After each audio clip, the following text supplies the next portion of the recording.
After the huge drama of stage 11 where 39 rider breakaway duked it out for success, how would the run to Manzaneda go? Well, with over 3,000 metres of altitude gain crammed into just 138 kilometres, this was potentially a hellish test. A Category 1 test at the end of the day, but rolling terrain before we even got there, the road never really flattening out. Up and down all the way home, but who would get there first?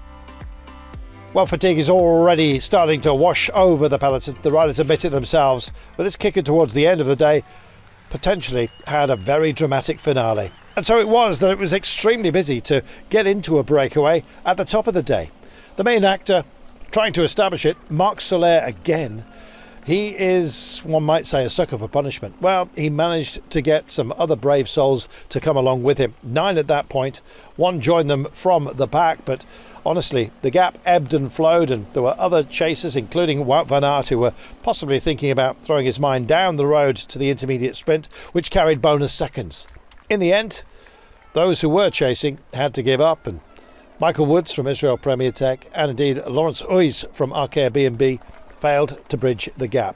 Sitting after 84 kilometres at around about a minute and a half, that vaulted up to 8.5 minutes, nudging 9. The terrain attritional, I think you might say today. So, would it be a battle amongst the GC men at the end of the day, with the break having its fun? Well, once the gap hit 10 minutes, and indeed was starting to shorten, but only because of those within the break who were pondering who would make a move. Well, you never have to ask for long when Marc Soler is around.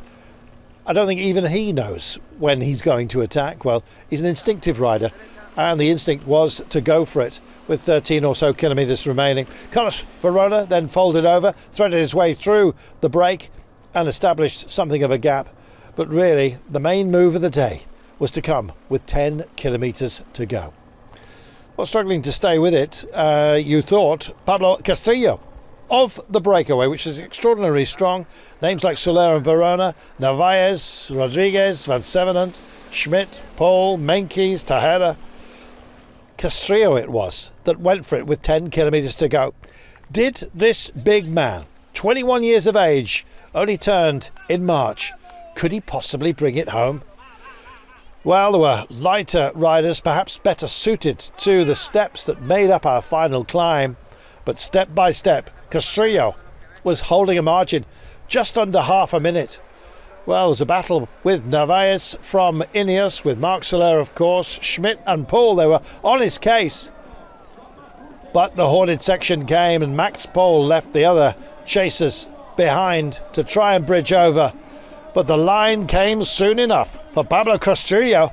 A fabulous, fabulous victory, not only for him, but also for his team, who lost the man who established this great outfit very recently. Across the line he came. The tears, I can tell you, did flow freely. Paul had finished in 3rd place on stage 11. 2nd today. Great ride from the man from Scunthorpe. And of course Soler, rounding out the podium, finishing ahead of Schmidt and indeed Narvaez. We then, of course, threw our mind back down the road to the GC battle, not before contemplating what this man had achieved. The tears flowed. He dedicated his victory to his team, and indeed the fallen impresario who'd set up the entire crew. Wonderful. Back down the mountain, well, it was a question of who might indeed come forward to step out of the shadows. And in the end, it was Maddie Schelmos from Lidl Trek who finished in front of Felix Gall of Decathlon, but all the favourites together and no gap change at the top. Another tough day under bright sunshine, which we're blessed with here in northern Spain. And the blessing that is Pablo Castillo. Phenomenal talent. No contract yet for next season. That should change overnight. I imagine the ink is drying upon a new deal right now. Emotional times for everybody. Castillo takes it ahead of Max Paul, Marc Soler, Mauro Schmidt, Narvaez, Van Sevenant, Tejeda, Verona, Menkes and Rodriguez. And what a magical moment. First win of his career, and he does it at his home Grand Tour. Here's your GC standings. And of course, Ben O'Connor is on top, holding his gap. Well, will that change over the next few days? He's certainly capable of defending it. Great battles will rage, and we've got one tomorrow. Puerto Ancares. My life, what a test at the very end of the day. When you look at the altimetry, it looks like a spike upon which many ambitions may well be shoved. Let us see. The Vuelta goes on, and so do we, for stage 13.